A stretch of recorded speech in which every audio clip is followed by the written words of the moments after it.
Okay, that was "Oh the Line" by Johnny Cash, which needs no introduction. Beautiful tune. Beautiful tune. So why did you choose that one, Dan? Well, you told us why, Yeah, but are you I happy mean, with your choice? it's definitely from the label. A guy riding a bike to the pub Yeah, will be playing that tune in his head. and you said as we were listening, yeah, he'll be whistling that as he goes along. Yeah, saying hello to Barbara on the end of the street. Yeah, Barbara's like, "Oh, Gregory's off to the pub again."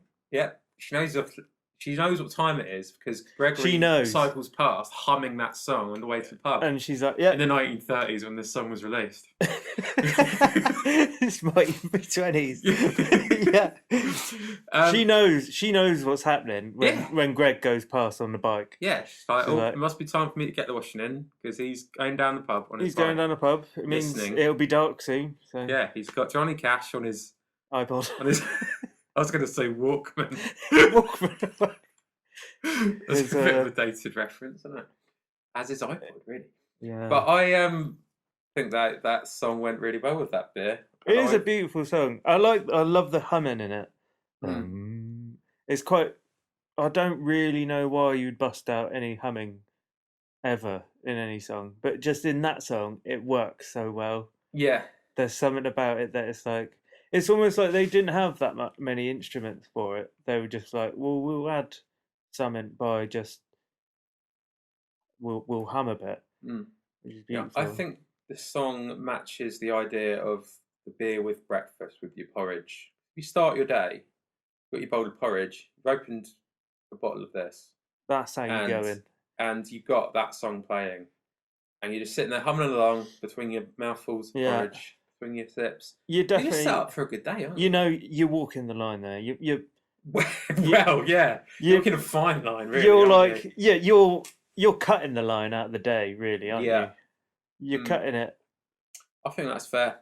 And it's a classic track that I honestly don't listen to it enough. And it's beautiful. I think I'm going to listen to it more from this experience of drinking this beer with it. Yeah. It's quite a warming sound as well. From such little instruments, like I said before, with the humming and things like that. It's genius how they come out with such a big surrounding warm sound. Yeah. Like it's quite. Yeah. And the fade out. I just wrote down fade out. It isn't. It's long fade out, isn't it? You're long. Is it fading out? It's long and drawn out, really, but it's like beautifully done again. But like all fade out songs, I said this to you the other day. What did he do on the day?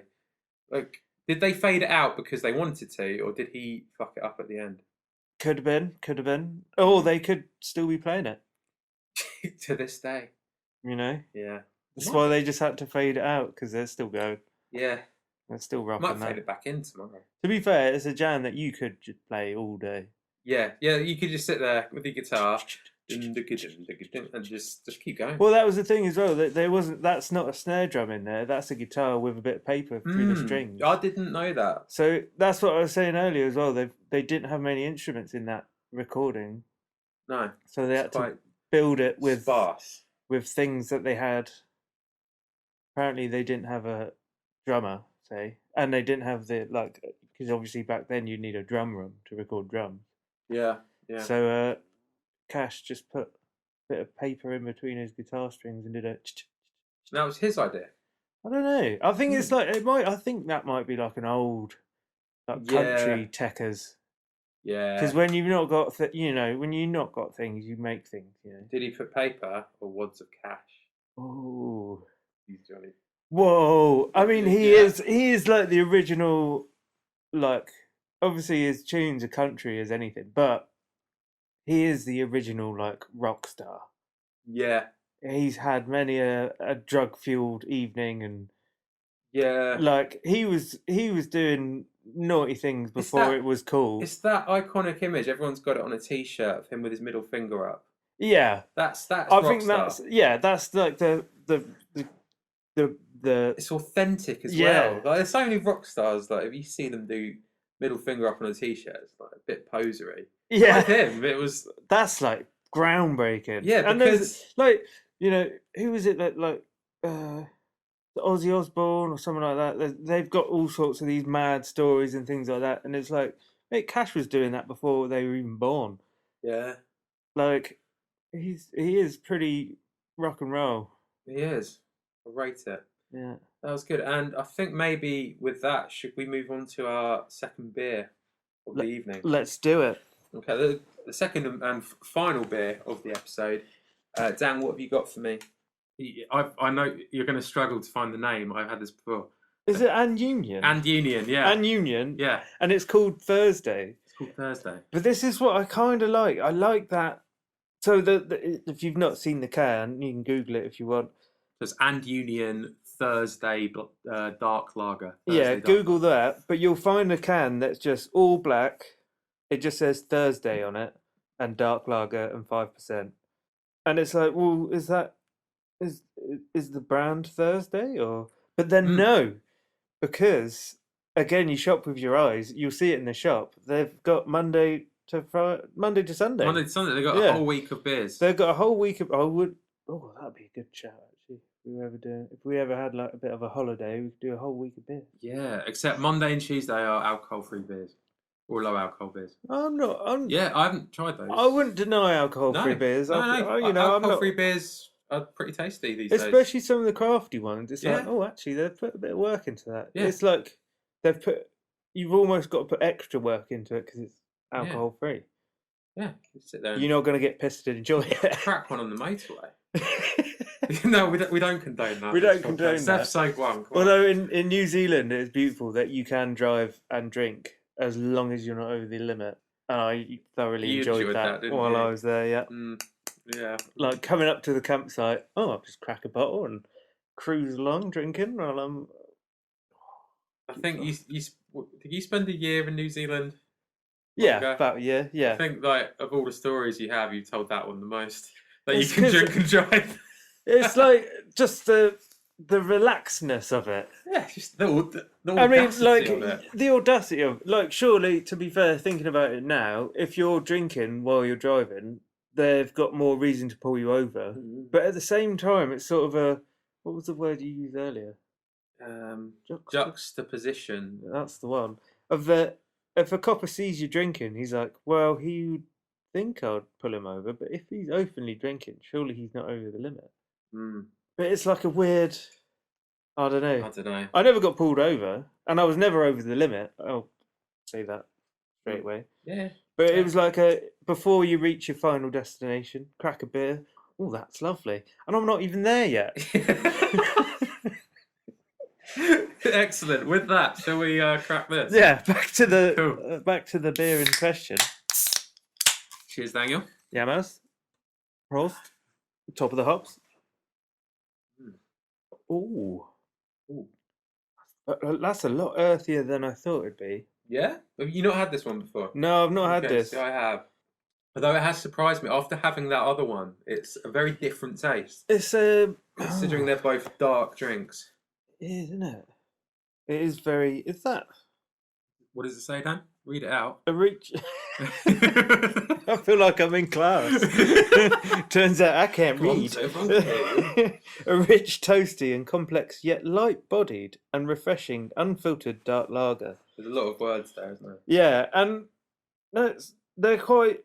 Like, they cancel each other out. They've just covered all bases there, I feel. I mean, dark lager as a thing. Have you heard of it before?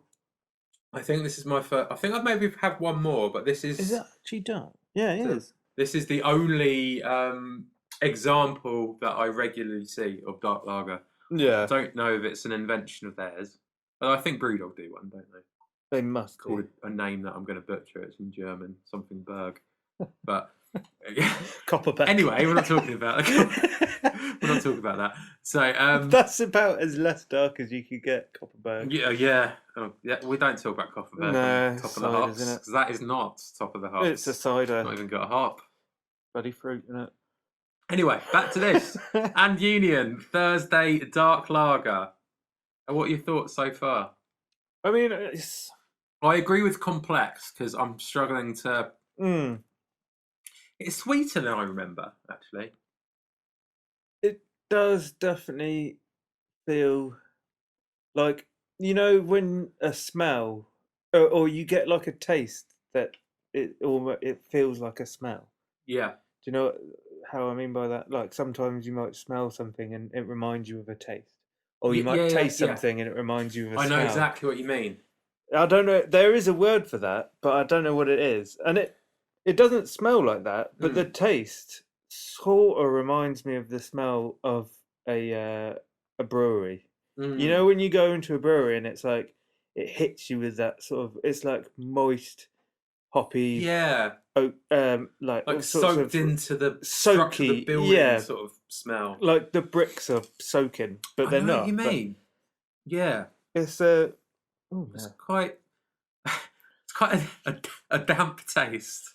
It's moist. It's moist. It's moist. That is. Yeah, I'm trying to get my head around what it says. Rich, toasty, complex, yet light body. Because it is quite Toasty. light. It's not as heavy as It's I weirdly. keep forgetting that it's not as heavy as your Old Fort, but it's kind of harder to drink because it's syrupy. Yeah, Syrupy. it's got that. It's got a stronger. It's definitely stronger with the flavors. I think, like we said, it's hard to do a rating on beer because it's the time you have it, the point in the day you've had it, what you've had before, what you're doing. And I've had this before a number of times, and I've always really enjoyed it. What sort of scenarios have you had it? Like, I've had it with food. It was recommended in this recipe for Korean food. And it was a Korean like sticky chicken kind of dish. like barbecue chicken. Yeah, like you know, it's quite sweet and sticky and charred. Oh yeah, and it went really well with that. I don't know, just picture that in your head, picture that taste, and have a sip. It really complemented that. Yeah, and oh definitely, because it does feel like a sort of almost a cleanser. So I think the sweetness is quite. It would go really well with quite a lot of foods. Well, like quite a lot of fragrant foods. Yeah, like because it's very stuff. earthy and cleansing to the taste, if that makes sense. Yeah, but there is a sweetness that really cuts through, which after having had the Old Fort, I'm finding it a little bit sickly. Yeah, like almost like that when you have a can of Coke, that kind of feeling. Yeah, you know, that kind of syrupiness in the back of your throat. You get the furry teeth. You get the furry teeth, yeah. But what do you think? We've slightly touched upon the design. How do you? Oh, I love it. Oh, it's cool because you got the ridges in the can. It's all a bit embossed. Yeah, the ridges in the can. They must have paid extra for that because that's quite a detail. And they carry all the way around, so they couldn't have.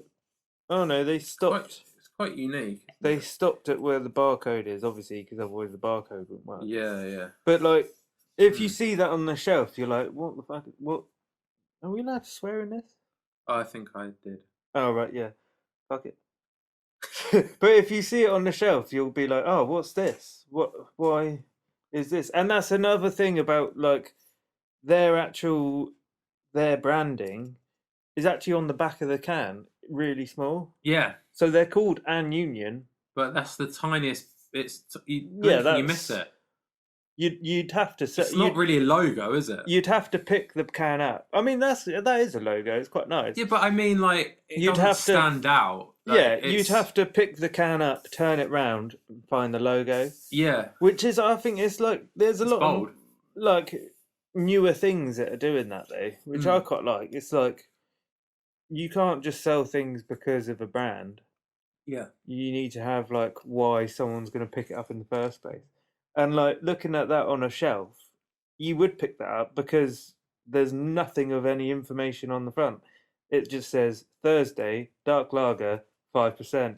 And that's also a good thing as well. If you ran into the shop going, "Oh, I really need some Dark Lager," I mean, I don't know why you do that, but if you run into the shop, you would want to just see, "Oh, there we go, Dark Lager, boom." Like it's like I think when I first bought this, Bauhaus. Is it Bauhaus? Yeah, it's like function over form. Like it's more functional than I think pretty. when I first bought this, they weren't doing the whole days of the week thing, and it was called New Black. Yeah, it was just called New Black, and that intrigued me. It was like, what's New Black? New Black what? Is it stout? Is it porter? No, it's black lager, dark lager. Yeah. And with that alone, I was like, well, It is quite I intriguing. must try it. I've only really heard of dark lager or black lager a handful of times, and I've never really given it a go. To be fair, How does it? Like it's called black lager. Does it have a lagery feel to you? it does. It does. It just feels like a really heavy lager, but that's not that high in percentage. If that What if is that the makes percentage sense. of this one? Just 5% this one. 5%. Well, it's it's up there, but it almost has like a heavy lager taste. Yeah. Like your Boggity Smacks and your Polish lagers. Yes. The corner shop specials and whatnot. Yeah. That's like they're normally like 8% or something stupid like that. But this is like the taste, but lower percentage. Mm-hmm. And I sort of quite like that because every now I do enjoy that taste. Yeah. But not necessarily that volume. You know what I mean? Yeah, I know what you mean. And I know originally I said this was quite sickly. I've done about half a can now. And I think it compared to the other beer, it was quite sickly at first. But now I've settled into it. It's a nice sweetness. Gives you a bit of a buzz. You get like a little bit of a nice kick from it. It's definitely, I think for me, it's the taste is there that reminds me of the smell, and I can't get over that at the minute. I like this is definitely going on my list of ones to try again, and I am enjoying it still at the minute. But I think I need to have another go at another time to fully immerse myself. Yeah, that's fair enough. Do you know what I mean? Seeing as it's called Thursday Dark Lager, can you see yourself picking this up on a Thursday? Is it Thursday? I don't know. Of beer? I wouldn't say no. Thursday, I mean, as long as, you could definitely have 2 of these on a Thursday after dinner. Or with dinner. Yeah, you could. Well, like we were saying before, it's a good palate cleanser. If you're having like a what's it called, like fragrant-y, aromatic-y sort of meal. Yeah, like some Thai food or something. Vietnamese food is really good for aromatic stuff. This would be great with Vietnamese. Yeah, definitely. Again, that word juxtaposition comes back because the sweet stickiness of this with something really fragrant like Vietnamese pho or something would really work. Yeah. Oh, you could do the what's like the Vietnamese subways that they have? It's like bun mai. Oh yeah. Or bun mai. I'm probably slaughtering how you say it, but fine. Hey, if you know, send us a tweet or an email. Send us a tweet at or a photo of podcast, one, or just send us one. We do enjoy eating them. I need to remember what our Twitters are, so I can sign up with them. That's what they do. But that would be decent if you had like a bun mi, whatever it's called. Because in Vietnam they have like the cart, and you can get them from the cart. Yeah. If they sold these beers on the cart to come with your bun mi, that would be absolutely money killer. Yeah. Right there. That would go perfectly with that, I think. Yeah. I think we've hit the nail on the head with this one. I can't really imagine sitting on a sunny day, in part of a festival or something, like just necking these in the sun. I don't think it's one of those. No, it's definitely not a sun. It is a winter beer, I think. It's a winter beer. It's a foodie beer. It's not a foodie beer. Is it sessionable? Yeah. I don't know. You'd struggle, I think. Would you have another one? I'd... No, I don't think I would. No. Again, I think it would be like before. I'd open it and go, I have to halve it with you. With all that said and done, shall we play the track that I have prepared? Yes, definitely. So I prepared a track by VNV Nation. It is an electronic group formed in the 90s, I believe. I think they're British. I've seen them live and he sounded British. I should have done more research. The VNV Nation? VNV Nation. Oh, okay. And I hadn't heard of them, and my friend Jim I've not heard of these took me to one of their gigs, and it was like a gothic club night. There was all these proper full-on goths at Scala in London, I believe. Oh. And it was just like, a classic rave club night, but instead of with your, dreadlocked hippie lot, it was with dreadlocked goth lot, Yeah. Those different kinds of dreadlocks. Oh, definitely. There's many a dreadlock. And they were, I hadn't really heard them before, and they were just amazing. It wasn't really anything I've ever seen before. It was quite different. And I chose it because looking at this can, again, if you're at home, if you haven't got one with you, Google the look of the can and just imagine thinking what music goes with that. It's very dark, it's jet black. There's some very, it's kind of geometric pattern on it. Yeah, And there's some minimalism about it. Yeah, definitely. There's something very, I think I wrote in my Bauhaus. Yeah, very futuristic. Futuristic, yeah. Brutalism. Brutalism. Yes, it is brutalism. I do actually know what that means, Dan. You might be surprised, but yeah, it is. Why would I be surprised? I don't know. You know about art. You don't necessarily expect me to. But I anyway, don't fucking know about art. Oh, okay. Well, I've gone for one called "Where Is the Future," which is probably why I chose it, because I thought it was futuristic. Yeah. And it's by VNV Nation, and here it is.